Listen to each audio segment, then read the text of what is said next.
Good morning students, welcome to Motion of Knowledge. ये जो lecture है लेक्चर नंबर 2 HTML, ये HTML का लेक्चर नंबर 2 है। अगर आपने लेक्चर 1 नहीं देख रखे हैं तो मैंने उस लेक्चर का लिंक वीडियो डिस्क्रिप्शन में दे दिया है, जहाँ से जाकर के आप लेक्चर 1 को एक्सेस कर पाएंगे। आज के इस वीडियो लेक्चर में हम देखेंगे HTML एट्रीब्यूट्स के बारे में। यहाँ पे HTML एट्रीब्यूट्स में हम क्या क्या स्टडी करने वाले हैं, उसमें हम पढ़ेंगे href attributes, src attributes, width and height attributes के बारे में पढ़ेंगे, ऑल्ट एट्रीब्यूट्स के बारे में पढ़ेंगे, स्टाइल, लैंग और टाइटल एट्रीब्यूट्स के बारे में पढ़ेंगे। बेसिकली जो है ये एट्रीब्यूट्स हम सिस्टमेटिकली एट्रीब्यूट्स के बारे में पढ़ते जाएंगे और उसके बारे में समझते जाएंगे। एक्चुअल में एट्रीब्यूट्स तो बहुत सारे हैं, बट जो यहाँ पे ये बेसिक से एट्रीब्यूट्स हैं इनका हम यूज करके देखेंगे कि कैसे ये वर्क करती है, और इसी तरह से एक एक करके हम सीखते जाएंगे। अगर यहाँ पे हम लिस्ट की बात करें तो एट्रीब्यूट की बहुत बड़ी सी लिस्ट है। तो सबसे पहले जो ये बेसिक एट्रीब्यूट्स हैं इसके बारे में हम जान लेते हैं।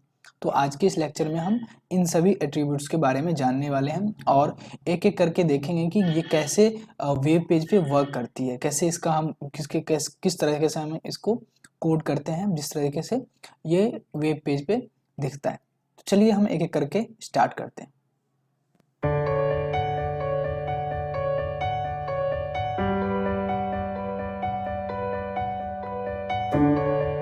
HTML एट्रीब्यूट्स, सबसे पहले हम ये देखते हैं कि HTML एट्रीब्यूट्स होता है क्या। जो HTML एट्रीब्यूट्स है ये एडिशनल इन्फॉर्मेशन देता है। जिस तरह से हमने एलिमेंट्स के बारे में ऑलरेडी प्रीवियस लेक्चर में पढ़ चुके हैं कि बहुत सारे एलिमेंट्स होते हैं, उस एलिमेंट्स के बहुत सारे जो कुछ इन्फॉर्मेशन होते हैं वो एक्स्ट्रा इन्फॉर्मेशन को डिक्लेयर करता है। कौन? एट्रीब्यूट्स कहते हैं।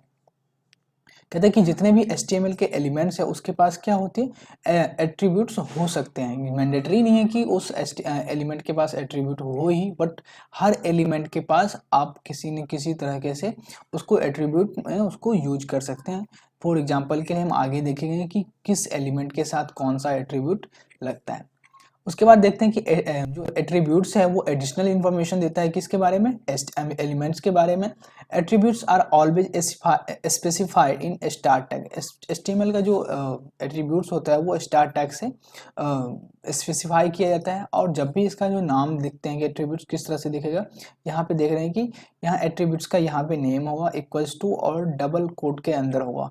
एक चीज आपको ध्यान रखना है कि जब भी आप कोई भी एट्रीब्यूट्स लिखते हैं तो वो उसको डबल कोट के अंदर के ही लिखना है। अगर आप ऐसा नहीं करते हैं तो वो क्या होता है, कभी कभार एरर शो करने लगता है। तो चलिए हम देखते हैं कि एट्रीब्यूट, सबसे पहला एट्रीब्यूट्स हम क्या देखेंगे, href एट्रीब्यूट्स। इस एट्रीब्यूट्स का कहाँ पे यूज किया जाता है, तो हम एक एक करके देखते जाएंगे। आपको एक एक करके याद रखना हो कि जो भी चीज़ें इस तरह से मैथ हो गया, साइंस होगा, हर चीज़ को प्रैक्टिस करने से वो आपको आसानी से आप उसको रिप्रेजेंट कर पाते हो। इसी तरह से आपको HTML हो गई, किसी भी तरह की कोई प्रोग्रामिंग लैंग्वेज हो गई, कोड हो गया, तो उसको आप बार बार प्रैक्टिस करना पड़ेगा, तब जाकर के आपको वो आसानी से उसको आप रिप्रेजेंट कर पाओगे। तो हम यहाँ पे देखते हैं कि href एट्रीब्यूट्स के, href एट्रीब्यूट्स किसके लिए यूज किया जाता है, ये हाइपर लिंक के लिए यूज किया जाता है। कि कहने का मतलब है कि हम एक पेज को दूसरे पेज से किस तरह से लिंक करते हैं, इसके लिए इसका यूज किया जाता है। इसमें कौन से एलिमेंट का यूज किया जाता है, ये जो a टैग है, इस टैग एलिमेंट में हम इसको यूज करते हैं। तो a टैग में हम इसको हाइपर लिंक करते हैं href एट्रीब्यूट्स के हेल्प से। तो चलिए हम देखते हैं प्रैक्टिकल करके कि किस तरीके से हम href एट्रीब्यूट्स का यूज करेंगे और वो कैसे वेब पेज पे शो करेगा। तो ये हमारा नोटपैड प्लस प्लस हमने ओपन कर लिया है कि अगर ये जो बाकी यहाँ पे जो आप देख रहे हैं कि ये कोड, ये हम इससे पहले लेक्चर 1 में इसके बारे में डिस्कस ऑलरेडी कर चुके हैं। अगर आपको इसमें कुछ समझ में नहीं आ रहा है तो आप लेक्चर 1 जाकर के पहले देखिए, उसके बाद जाकर के आगे ये समझ में आएगा।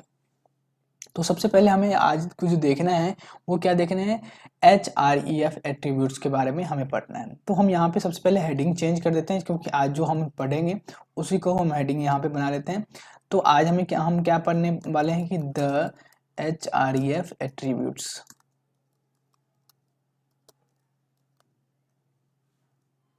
यहाँ पे सबसे हमें पैराग्राफ का भी जरूरत नहीं है, तो हमने पैराग्राफ को डिलीट कर दिया।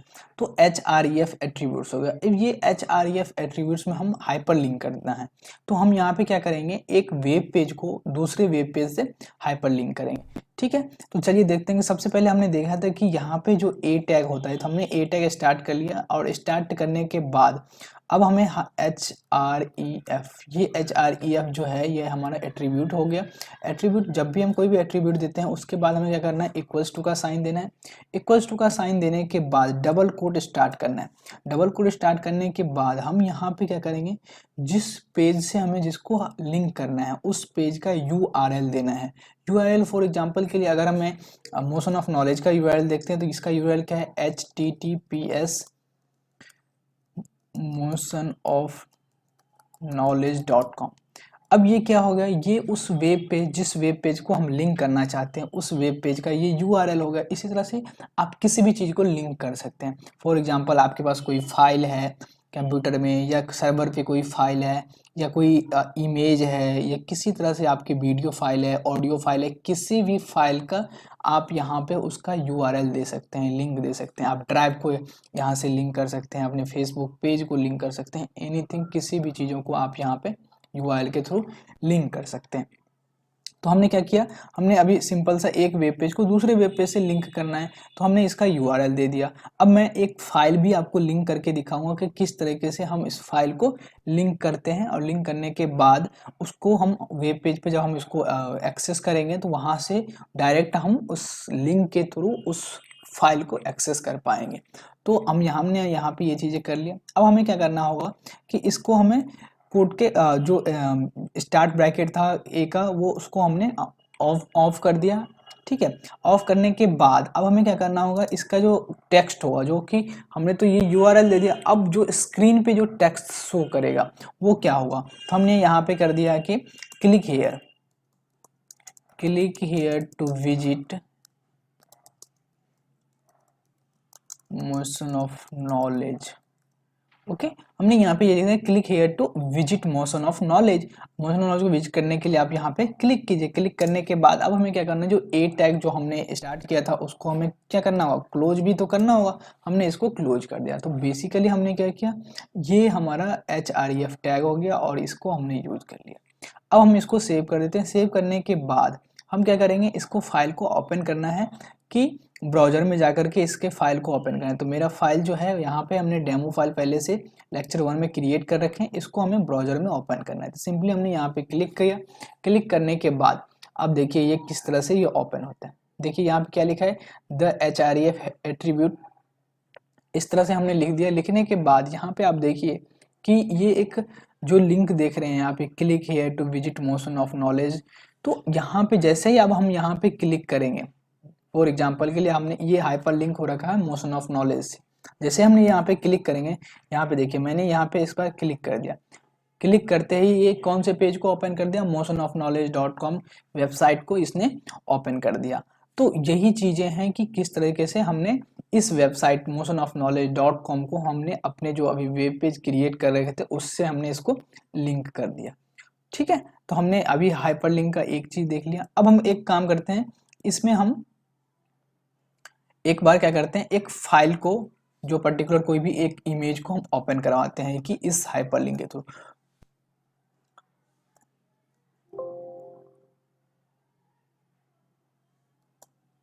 अब हम फिर से एक हाइपरलिंक क्रिएट करेंगे। तो इसी तरह से href इक्वल्स टू, अब हमें यहाँ पे फाइल का पाथ देना है कि यहाँ पे हमने URL दिया क्योंकि ये ऑनलाइन था। अब हमें सिंपल अपने कंप्यूटर के अंदर किसी भी फाइल को ओपन करवाना है, तो हम उस ओपन कराने के लिए उस फाइल का पाथ देंगे। फॉर एग्जांपल के लिए मुझे जो है जो ये JPG है लेक्चर 1 का, मैंने एक JPG तैयार कर रखा है, उसको ओपन करवाना है। इसका पाथ देने के लिए हमें क्या करना होगा, इस पे जाकर के हम क्लिक करते हैं। फॉर एग्जांपल के लिए हमने इस पे जाकर के क्लिक किया। क्लिक करने के बाद ये जो इसका जो पाथ देख रहा है, ये जो D ड्राइव में लेक्चर प्रोग्राम फाइल HTML के अंदर, इसको हमने कॉपी कर लिया। कॉपी करने के बाद हमने इसको पेस्ट कर दिया। पेस्ट करने के बाद जो हम फाइल को ओपन करवाना है वो कौन सा है, इस फाइल का नाम यहाँ पे लिखना है जो इस इमेज का नेम है। तो हमने क्या करना है, यहाँ पे इस नेम को कॉपी कर लेना है। कॉपी करने के बाद .jpg है, इस तरह से लिख देना है। लिखने के बाद अब आपको क्या करना है, डबल कोट बंद कर देना है और हम यहाँ पे लिख देंगे कि लेक्चर 1। अब यहाँ पे आपको क्या करना है, आपका ए टैग को क्लोज कर देना है। तो हमने क्या किया, इस तरीके से हमने इसको फाइल को कनेक्ट कर दिया इस यूआरएल के थ्रू। अब हम चलिए देखते हैं कि ये कैसे वर्क करता है। वर्क करने के लिए हमने क्या किया, वेब पेज पे गया और इसको रिफ्रेश किया। रिफ्रेश करने के बाद यहाँ पे क्या लिखा रहा है, लेक्चर 1। अब जैसे हमने लेक्चर 1 पे क्लिक करेंगे, ये देखिए हमारे पास ये जो यूआरएल था, इस यूआरएल पे जाकर के ये इसको ओपन कर दिया। कौन से, इस इमेज को इसने ओपन कर दिया। तो इसी तरीके से हम क्या करते हैं, इस href टैग के हेल्प से जितने भी हाइपर लिंक है, फाइल का हो गया, वेबसाइट की हो गई, फेसबुक पेज का हो गया, आपके ड्राइव का लिंक हो गया, किसी भी लिंक को हम इस तरह से उसको ऐड कर सकते हैं। तो आप समझ चुके हैं कि href टैग का क्या मतलब होता है और कैसे इसका यूज होता है।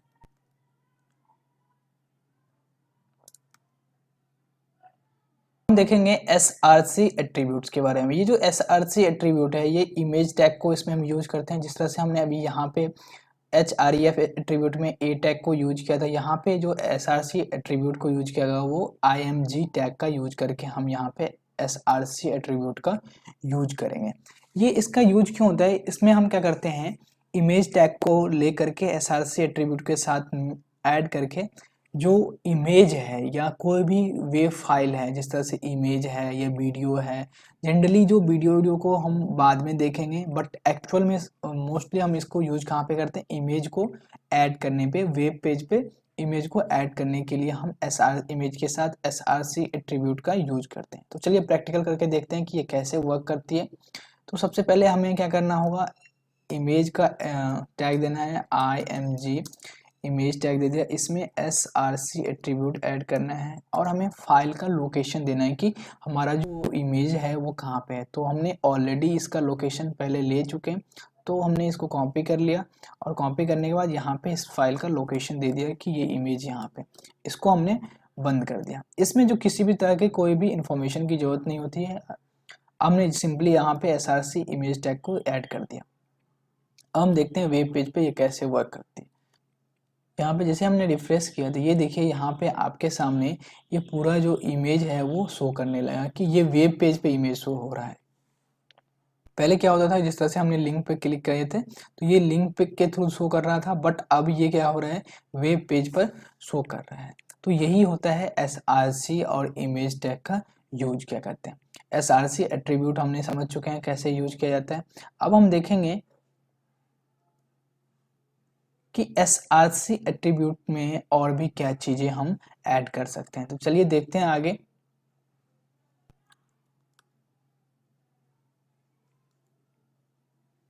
विड्थ एंड हाइट एट्रीब्यूट्स, ये विड्थ और हाइट एट्रीब्यूट्स किसके लिए होते हैं, ये जो है ये इमेज टैग में ही इस विड्थ और हाइट एट्रीब्यूट्स का यूज किया जाता है। तो क्योंकि जब भी हम इमेज देखते हैं, क्योंकि इमेज तो हमने जो जिस साइज का इमेज था उस साइज को इन्होंने वेब पेज पे पब्लिश कर दिया, बट अगर हमें अपने अकॉर्डिंग दिखाना है कि इसका नहीं, इस इमेज का विड्थ इतना होना चाहिए और हाइट इतना होना चाहिए, तो हम जा करके इस एट्रीब्यूट का यूज करते हैं। तो फॉर एग्जांपल के लिए हम देखते हैं कि कैसे इस विड्थ और हाइट को हम एडजस्ट करते हैं। तो चलिए यहाँ पे देखिए, सिंपल सा हमने क्या किया, इमेज टैग को दे दिया लेकर के, यहाँ पे फाइल को सेट कर दिया। सेट करने के बाद आपको यहाँ पे सबसे पहले विड्थ सेट करना पड़ेगा। विड्थ हमने सेट कर दिया। विड्थ जो हमने इसका दे दिया, ये जो विड्थ है वो पिक्सल में आता है कि डबल कोट के अंदर मैं कह रहा हूँ इसका जो विड्थ होना चाहिए वो 300। ओके, अब इसका हमने हाइट कह दिया, हाइट जो है ये 150 होना चाहिए, डबल कोट के अंदर 150। ओके, तो हमने इसका हाइट एंड विड्थ सेट कर दिया। अब देखिए जो इमेज टैग में हमने इसका हाइट एंड विड्थ सेट कर दिया है। अब हम जाकर के इसको देखते हैं कि ये कैसे वर्क करती है वेब पेज पे। अब जैसे हमने इसको रिफ्रेश किया, ये देखिए इस इमेज का जो विड्थ और हाइट था वो क्या हो गया, छोटा हो गया। तो अभी हम बेसिकली नॉर्मली एक एक करके देखते जाएंगे। अब ये ऊपर नीचे डिजाइनिंग, इन सभी चीज़ों के बारे में हमें देखने की कोई ज़रूरत नहीं है, बट आप एक एक स्टेप बाय स्टेप समझते चलिए। जब एक एक करके हमारे पास सारी इन्फॉर्मेशन हो जाएगी, सभी चीज़ों का हम यूज़ समझ जाएंगे, तब जा कर के हम एक प्रॉपर तरीके से वेब पेज को डिज़ाइन करना सीखेंगे। तो आप समझ चुके हैं कि हम इमेज और src एट्रीब्यूट में विड्थ और हाइट का कैसे यूज करते हैं। अब आता है ऑल्ट एट्रीब्यूट्स। यहाँ पे ऑल्ट एट्रीब्यूट्स किसके लिए यूज किया जाता है, इसमें इमेज के लिए ही यूज किया जाता है। यहाँ पे ऑल्ट एट्रीब्यूट्स का यूज उस टाइम किया जाता है, कभी कभार क्या होता है कि अगर हम इमेज का जो जिस फाइल का लोकेशन दिया है उसमें कोई एरर आ जाता है, या कभी हमने किसी जो ऑनलाइन ऐप जो इमेज का लिंक है उसका हमने दे रखा है, तो वहाँ पर वो भी एरर आ जाती है। तो इसके लिए हम क्या करते हैं, ऑल्ट एट्रीब्यूट का यूज करते हैं। फॉर एग्जाम्पल के लिए अब हम यहाँ पे देखते हैं, तो अब हम देख रहे थे कि ऑल्ट टैग का यूज कैसे करेंगे। तो ऑल्ट एट्रीब्यूट का यूज कैसे करेंगे, तो ऑल्ट एट्रीब्यूट का यूज करने के लिए आपको क्या करना होगा, इसी इमेज टैग में आपको आगे जा करके उसमें ऑल्ट एट्रीब्यूट सेट करना होगा। फॉर एग्जाम्पल के लिए हमने इसका हाइट एंड विड्थ सेट कर रखा है। सेट करने के बाद अब हमें क्या करना है, इसमें ऑल्ट एट्रीब्यूट ऐड करना है। अब इसी में भी ऐड कर सकते हैं या हाइट विड्थ को आप हटा भी सकते हैं। इस तरह से हमने यहाँ पे ऑल्ट एट्रीब्यूट ऐड करना है। ऑल्ट में देख यहाँ पे दिखा दें कि this is an image. Okay, हमने इस ऑल्ट एट्रीब्यूट को यहाँ पे सेट कर दिया। सेट करने के बाद अब हम देखते हैं कि इसमें सबसे पहले तो ये प्रॉपर तरीके से फाइल का लोकेशन है, तो ये फाइल तो वहाँ पे शो करेगा ही करेगा। तो मैंने इस फाइल का यहाँ पे इस तरह से 1 को डिलीट कर दिया। अब ये यहाँ पे फाइल इमेज तो उस लोकेशन को फाइंड आउट कर नहीं पाएगा, तो ये इमेज यहाँ पे ये जो इमेज है शो नहीं करेगा। तो देखिए क्या शो करता है, जिस तरह से ये देखिए नहीं शो कर रहा है ना, तो इसके बदले में क्या शो कर रहा है, दिस इज एन इमेज, ये एक इमेज है। तो इस तरीके से ऑल्ट एट्रीब्यूट का हम यूज करते हैं कि बाई चांस कभी वो प्रॉब्लम लोडिंग की वजह से या किसी भी प्रॉब्लम की वजह से वो अगर इमेज नहीं शो करता है वेब पेज पे, तो उसके बदले ऑल्ट जो हमने टेक्स्ट दे रखा है वो वहाँ पे शो करेगा। अब हम बात करेंगे स्टाइल एट्रीब्यूट के बारे में। इस स्टाइल एट्रीब्यूट के बारे में हम जो CSS है उसमें जाकर के हम स्टडी करेंगे, बट यहाँ पे हम थोड़ा देख लेते हैं स्टाइल एट्रीब्यूट किसका कैसे यूज करते हैं। Style attribute is use add style to an element. किसी भी एलिमेंट को स्टाइल मतलब उसके कलर में चेंजेस कर दो, फॉन्ट में, एनीथिंग, बहुत सारी चीज़ें होती हैं उसमें चेंजेस कर सकते हैं। तो चलिए देखते हैं इसका प्रैक्टिकल हम कैसे स्टाइल एट्रीब्यूट का यूज करेंगे। अब हम देखेंगे यहाँ पे SRC एट्रीब्यूट का यूज कर लिया है। अब हम यहाँ पे स्टाइल एट्रीब्यूट्स का यूज करना है, तो हम लिखेंगे यहाँ पे, इसका हेडिंग चेंज कर देते हैं। हेडिंग चेंज करने के बाद हम लिखते हैं यहाँ पे स्टाइल एट्रीब्यूट का यूज करना है। स्टाइल एट्रीब्यूट का यूज करने के लिए तो हम यहाँ पे सिंपली क्या करते हैं, पैराग्राफ पर इसको यूज करते हैं। एक कोई भी पैराग्राफ ले लेते हैं। फॉर एग्जांपल के लिए मैंने एक पैराग्राफ को स्टार्ट कर लिया टैग का। अब हमें स्टाइल एट्रीब्यूट देना है। एट्रीब्यूट देने के बाद मैं कह रहा हूँ कि इस जो पैराग्राफ होगा उसका जो कलर होगा,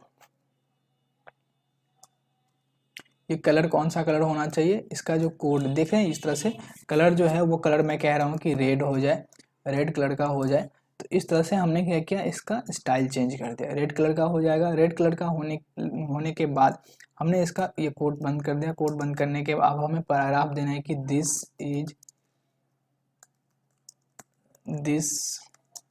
इज रेड कलर पैराग्राफ।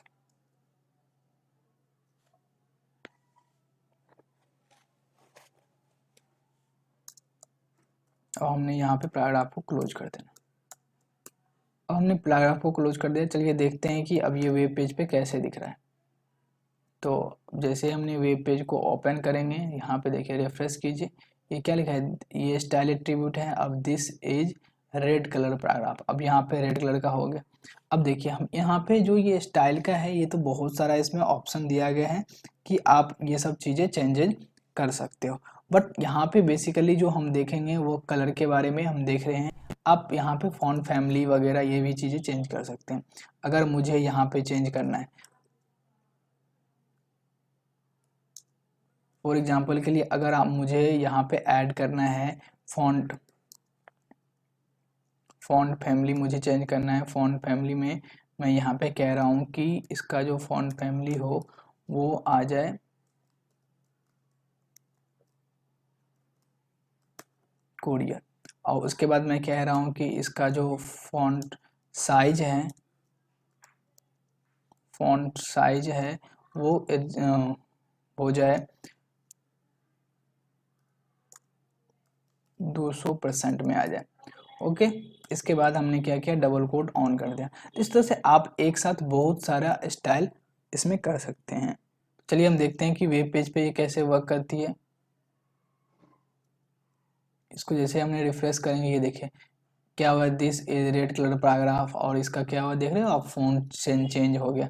अब हम क्या करेंगे, इसमें और चेंज कर सकते हैं, तो इसको अलाइनमेंट, फॉन्ट अलाइनमेंट में हम इसको यहाँ पे सेंटर में भी कर सकते हैं। तो इस तरह से आप इस स्टाइल टैब एट्रीब्यूट का बहुत सारे यूजेज हैं, इसको यूज कर सकते हैं।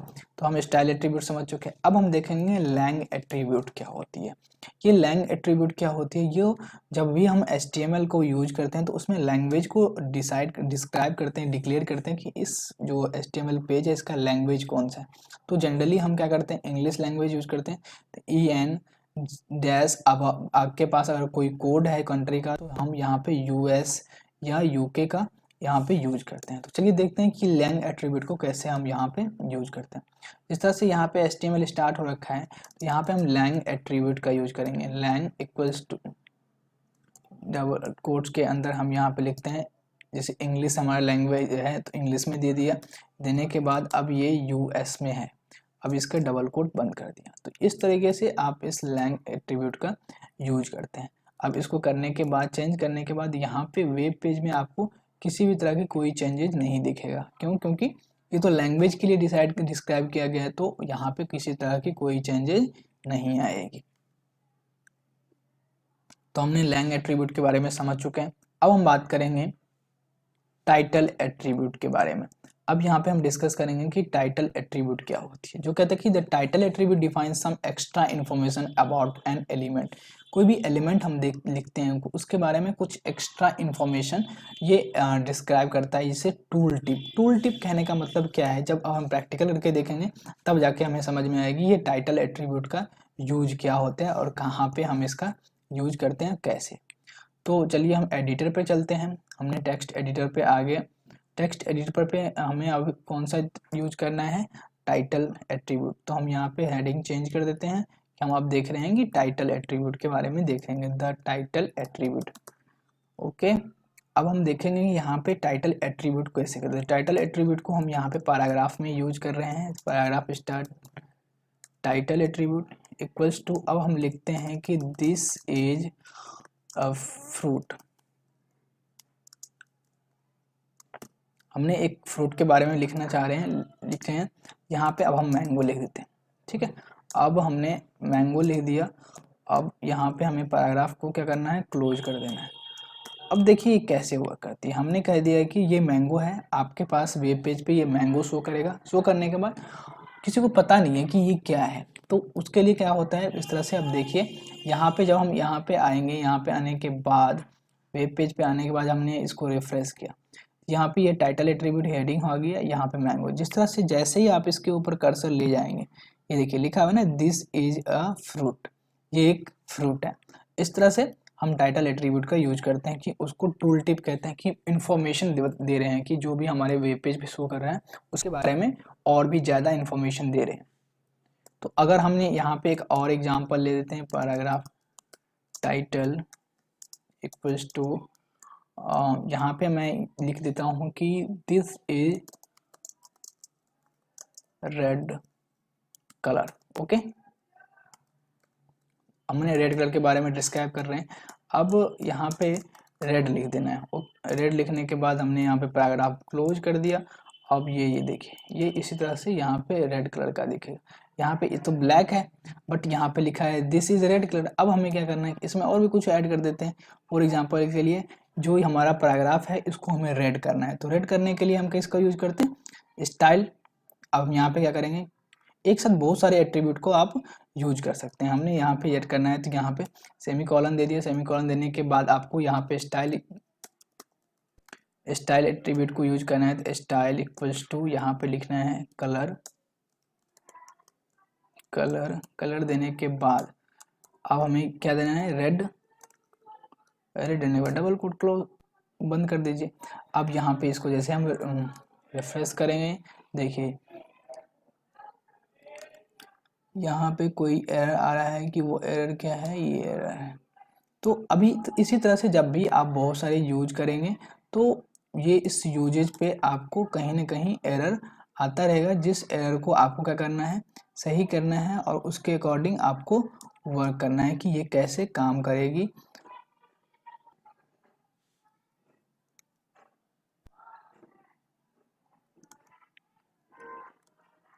देखिए अब हमने क्या किया, यहाँ पे कुछ एरर आया था उसको हमने डिलीट कर दिया कि हमने एक स्टाइल टैग एट्रीब्यूट यहाँ से यहाँ स्टार्ट किया, दूसरा एट्रीब्यूट कर देने के लिए हमने स्पेस डाल करके ऐड कर दिया। अब देखिए ये हमारा ये सही हो चुका है। यहाँ पे जिस तरह से रेड देख रहे हैं, रेड प्राइड, आप यहाँ पे देखिए जैसे टूल ले जा रहे हैं तो क्या लिखा रहा है, दिस इज रेड कलर।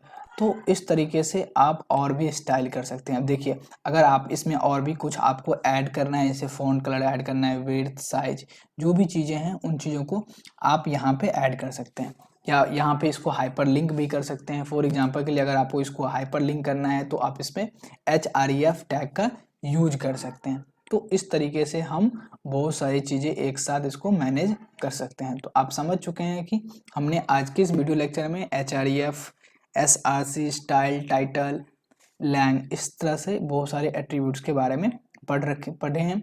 आगे जाकर के हम और भी डिस्कस करेंगे कि इस तरह के कि एट्रीब्यूट्स को कैसे यूज करेंगे। तो स्टेप बाय स्टेप आप जो सीखते जा रहे हो उन चीज़ों को राइट डाउन प्रैक्टिस करते चलिए। Okay, thank you.